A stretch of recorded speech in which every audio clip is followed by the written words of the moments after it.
Welcome back, everyone. In today's video, we are going to pick up right where we left off on the RX7 FD fuel system.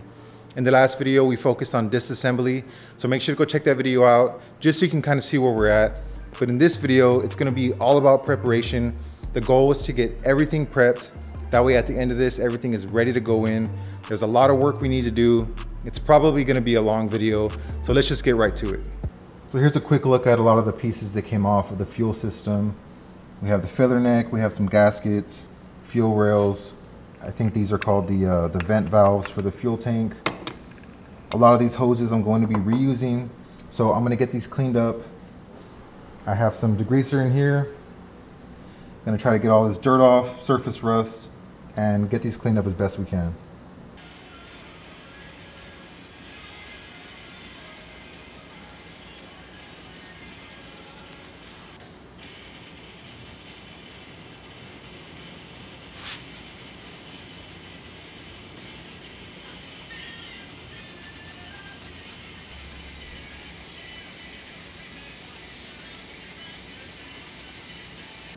Got everything cleaned up.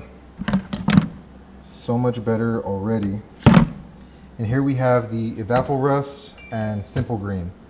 So obviously this is going to be for the rust. This stuff works really well. It just takes a little longer than some other products. You got to let it sit, I would say, at least 24 hours. But the good thing about this is it's safe on aluminum, it's safe on rubber. So overall, it's pretty safe. It's even safe for your hands. I mean, if you can try not to get it on your hands, that's always best. But if you do, you don't really have to worry about it too much. The simple green, I'm mainly using, I like the cleaning properties of it, obviously, but also I've heard from a lot of people that this really helps to soften the rubber. Now, there are other products out there like wintergreen oil that a lot of people swear by. But with the wintergreen, you got to be very careful because it can cause some swelling on the rubber, which I really want to avoid. Now, I know there's other ways to go about it to avoid that, but I don't know. I feel like this is going to be plenty for what I'm trying to do, and I really just wanted to give it a try. So I'm going to figure out what I'm going to put in the evapor rust, what I'm going to put in here, but either way, whatever's going in here afterwards is going to be soaked in here, and then from there, I can determine what needs to be treated. If I need to kind of seal anything, I might seal some of the parts for the gas tank just to prevent things from rusting. But we're gonna give it a try. I mainly just want to get everything clean and we'll take it from there.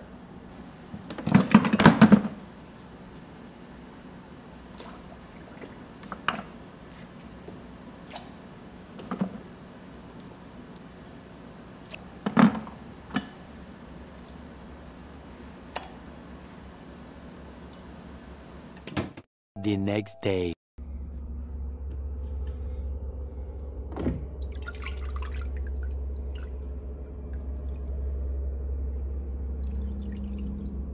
You can see that all the rust is gone. Even this bolt, this was all rusted. Kept the paint intact, so that's good.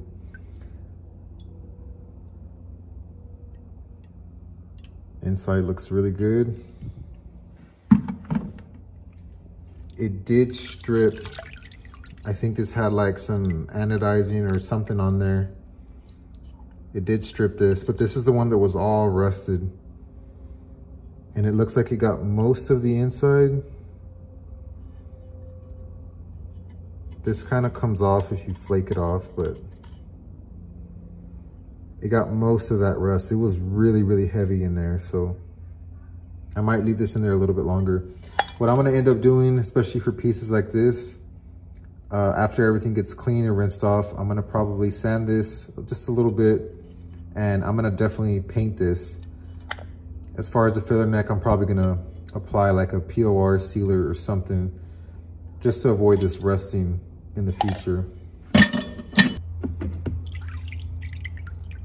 This is the primary fuel rail. Just a little bit of dirt, but it definitely knocked everything loose. Inside looks a lot better. This thing was full of rust. And for this one, I'm not gonna paint it, but once I get it clean, I am gonna probably spray some oil, some WD-40, something in there, just so that it doesn't flash rust. We'll see what I do, but this is looking a lot better.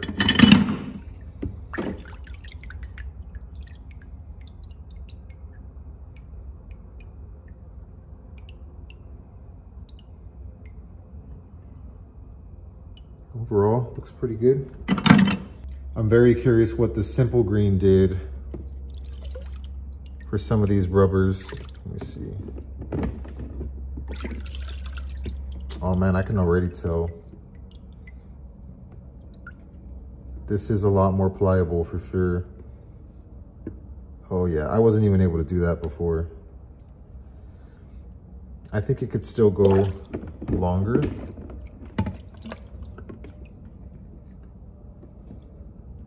Yeah, this is a lot more flexible.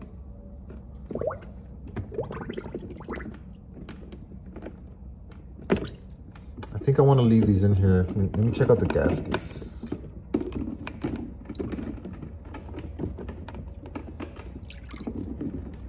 I don't recommend you go just soaking your hand in this thing.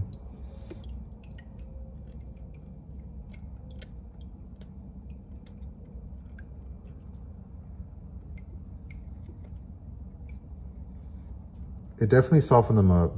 Still need to get some of this cleaned off, but I think this can stay in there a little bit longer. I'm gonna get these parts rinsed out. One of the things that I really wanted to do while we're waiting on parts is paint the underside of the car where the fuel tank is gonna go. Let me crawl underneath the car and I'll get the camera in there and show you what I'm talking about. All right, so here behind the car, this is where the fuel tank is. Let me get down here.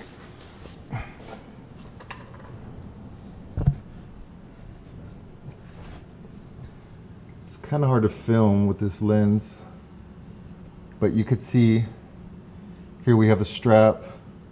Here's the other strap. Exhaust. Here's the shield. But the main thing is you can see how everything is red. The car used to be red. Now it's painted yellow. And I really want to get rid of this red as well as protect the whole underside of the car. Right now what I'm thinking is I want to address all this area. I'm not really going to worry about anything on that side of the differential. It's really just all this underside right here. So right now that I have the fuel tank out, I really want to undercoat the bottom of it.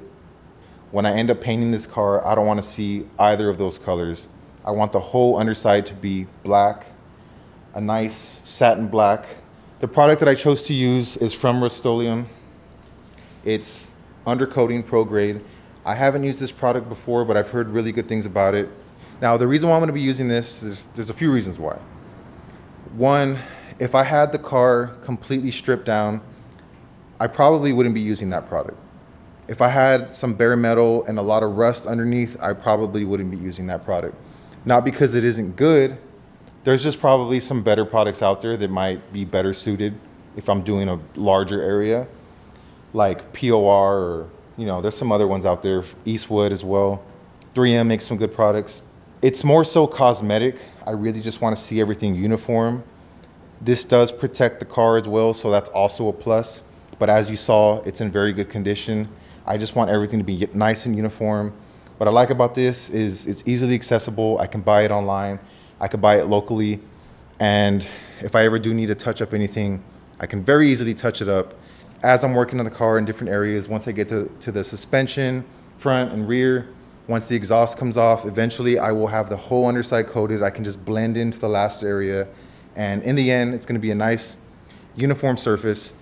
Everything's gonna look really good and it'll be up to my spec. So this is gonna kind of suck. I'm gonna have to crawl up under there. I'm gonna be on my back. Probably gonna get a lot of paint on my face, dirt. I'm gonna have to do a lot of cleaning, prepping. Prep is key with something like this. You don't want any oil, grime, any of that stuff. So I'm gonna spend a ton of time cleaning everything, making sure that it's spotless. I'm gonna give it a light scuff and then we're gonna shoot the paint. The paint's gonna go pretty quick. It's more so the prep. It's always the prep. So I'm gonna get into there and get to it.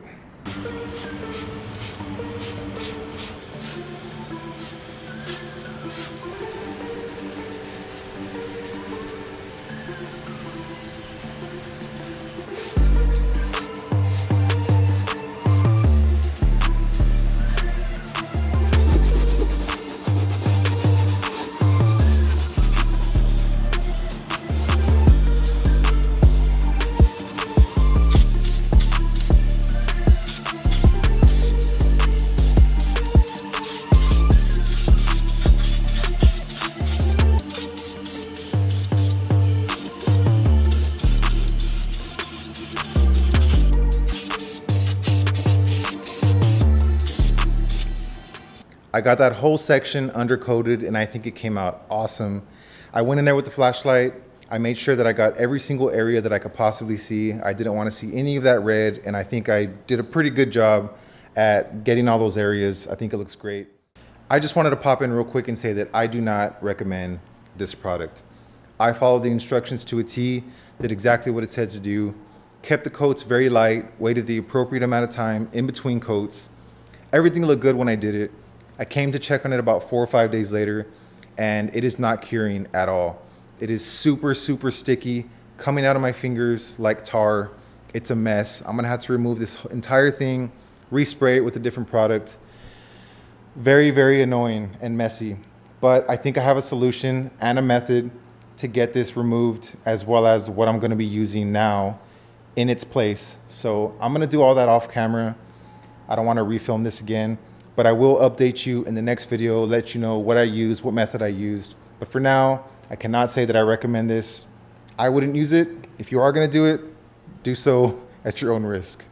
So now that that's done, I wanna turn my attention to the charcoal canister and getting that rebuilt. Here's a better look at the charcoal canister. As you can see, I already cut it open using a Dremel and a cutoff wheel. I would have just bought a brand new one, but I did a lot of searching and I was not able to find one anywhere. A lot of people will decide to not use the canister at all. They'll just completely delete it. And I think that's okay for certain people. If it's a track car, then that'd be perfectly fine if that's what you want to do. But I plan on daily driving this car. I don't want it to smell like fuel, which is the main reason why I'm rebuilding this. The fuel tank needs to vent. It builds up pressure, needs to vent somewhere. So it vents to this canister, which has activated charcoal on the inside. At least the main reason why I'm interested in it is it will cut down on the odor from the fuel. It keeps everything stored in here until the engine decides that it's ready. This will vent out back into the engine and then it'll get burned off that way. So that's generally how it works. It might be a little bit different with each car. I'm not sure how the RX7 does it exactly, but overall that's how it works. We're gonna try to rebuild this and use some fresh charcoal in there. So once I cut this open, you can see on top there's this type of filter on it. You might be able to reuse this, I'm not too sure. But right away you see all this carbon.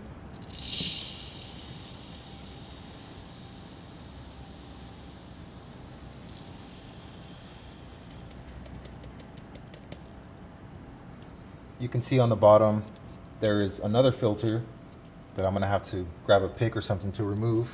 So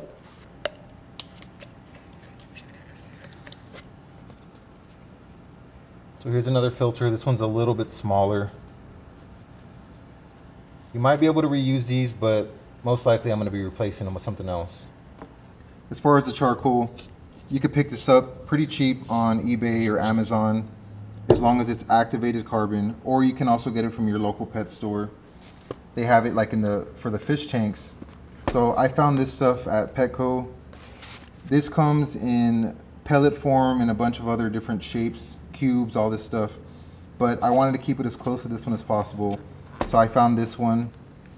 And as you can see, it has these small pieces. It looks kind of crushed, kind of like this one.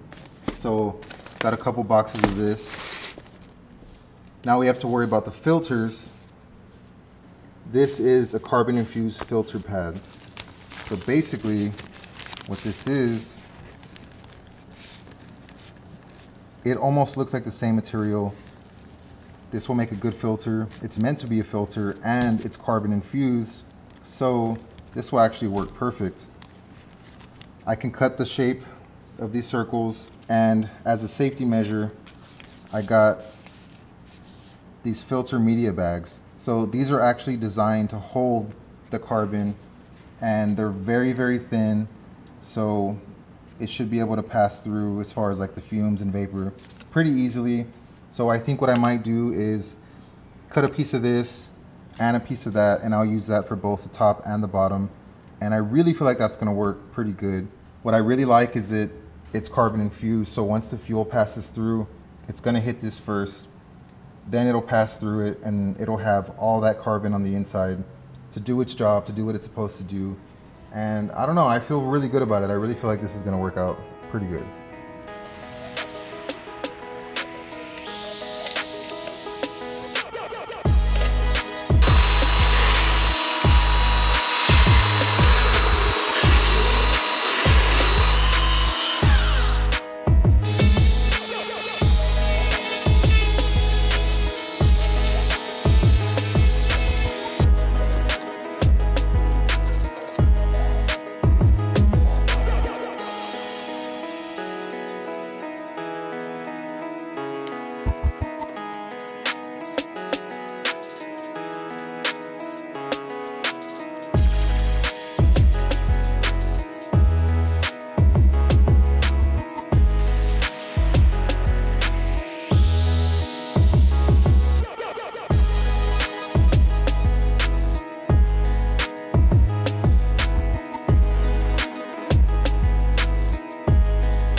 It's been a few days now. This has had plenty of time to cure, so I'm gonna go ahead and release the clamps and see what we got.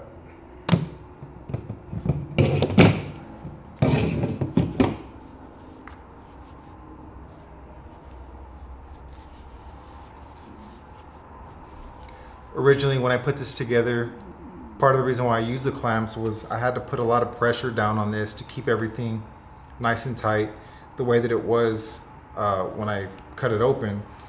So it's very solid. Obviously it's holding together without the clamps, so that's a good sign.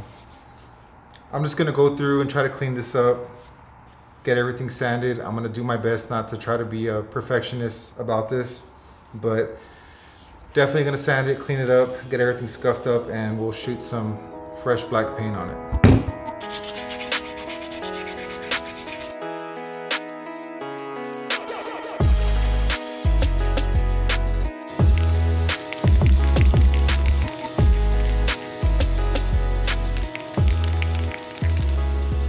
It took a lot of discipline to not work this to absolute perfection, but you're never gonna see it. I kept telling myself that, so I'm gonna call this good enough. But overall, it looks pretty good, and now we have a brand new charcoal canister ready to go in.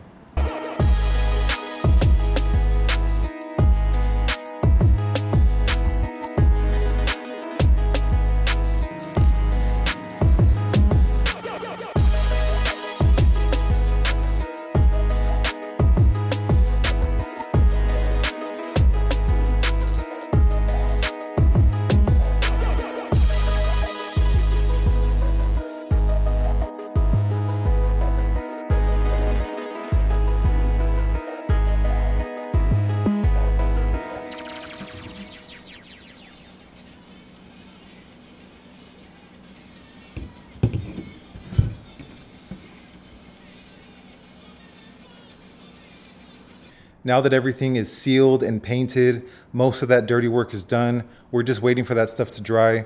I can finally start assembling some of the fuel components that need to be going in. So this is where it starts to get fun for me. I have everything laid out for the new fuel pump setup. This is the old one that came out of the car. As you can see, it is disgusting. Not gonna be reusing this. Somehow this thing still worked, except for the level sender.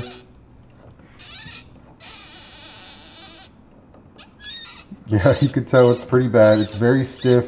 This was not marking the fuel level, so we're gonna be taking care of that. I was able to find a new carrier online. Well, it's actually used, but it's in very good condition.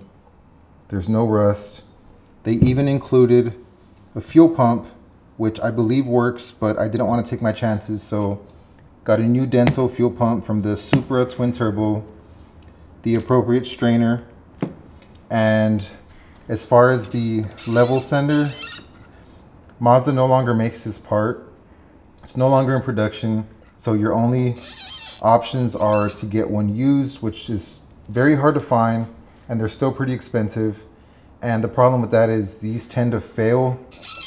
It's a very common issue. They start to go bad and it starts, it's not marking the way that it should.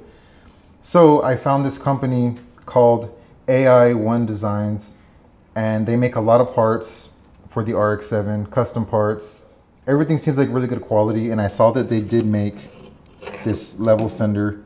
They basically just redesigned the original fuel level. I think they made some minor improvements, but either way, you can tell that this flows very freely, and I decided to take my chances on it. It seems like everything he makes is really good. It seems like a lot of research was done with this, so that's what we're gonna go with. There is gonna be a little bit of wiring involved. This one didn't come with the level sender, so good thing is I have this one, which I might need this plug, because you could see that that plugs into here. This one doesn't have it, and this doesn't come with it. So I'll definitely be using that.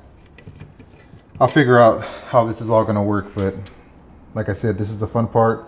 Can finally start reassembling some new parts, and hopefully you get this in the car very soon.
These two pieces are the assembly for the filler neck. I am gonna have to reuse these. I couldn't find these brand new, so I went ahead and sealed the inside using the POR gas tank sealer. I try to keep it very thin so that the gas cap can still screw on. I already tested it, so we're good there. And I just went ahead and repainted this whole part. This is just the gasket right here. I made sure that all the vent holes, the ports and everything, I kept it very thin around so I don't have any issues with venting or wherever else this plumbing goes. This is the one that was all rusted up, and I sealed this whole entire thing inside and out, so there's no more rust on this one. I am gonna have to reuse this gasket. It's obviously old, So just to be safe, I'm gonna use some gasket maker. This is fuel resistant. I'm just gonna put a small bead just to be on the safe side. But these are looking good. I've had them like this for a few days. There's no rusting, flash rust or anything, so these are ready to go on. Now I need to turn my attention to the fuel tank. I need to get that all prepped out, ready to go, install all the parts and pieces that need to go on that. So I haven't really quite talked about that too much, so let me explain the whole fuel tank situation. Excuse the background noise. I don't know if you can hear it, but it's super windy outside. But as you can see, we have two tanks here. I decided to go with a brand new tank. I was gonna run my old one and I was going to restore it with the POR fuel tank restoration system. But I decided that I didn't want to run this in the FD. So I already cleaned this out a whole bunch. It was way worse than this, but there's still a lot of rust in there.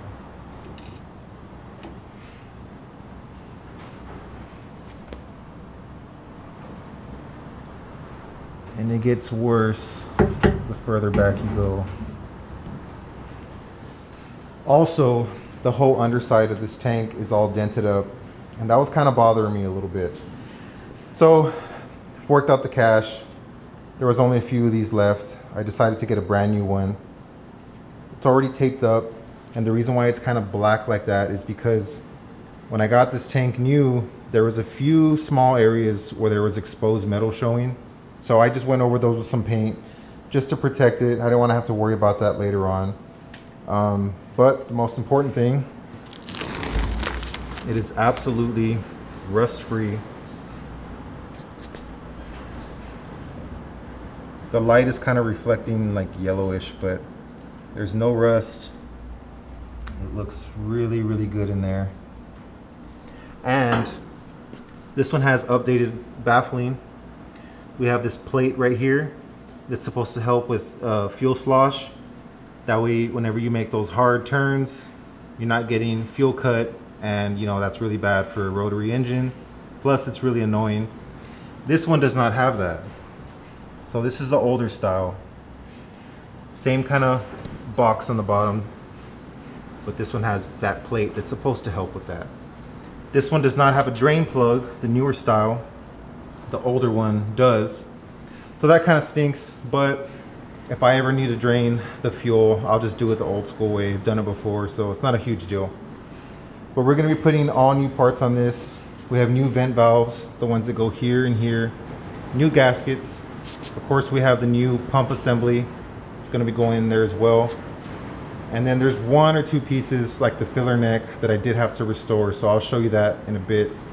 But we're also gonna have to transfer over these like rubber paddings.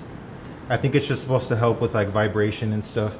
But either way, I'm gonna get those removed, cleaned up, transfer everything over, and hopefully at the end of this have a new tank that's ready to go in.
that's gonna be a wrap for today's video. We covered a ton of area, a lot of progress was made, so I really hope you guys made it this far in the video.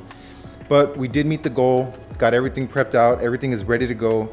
So in the next video, the focus is going to be reassembling the entire fuel system and hopefully get our first start. I'm very excited for that, super eager to get this car back on the road. I hope you all are excited as well. But do me a favor, leave a comment down below. Let me know what you guys think. I want to thank you again for all the love and support. Thank you guys so much for watching. Please like and subscribe if you haven't already. I'll see you all on the next video.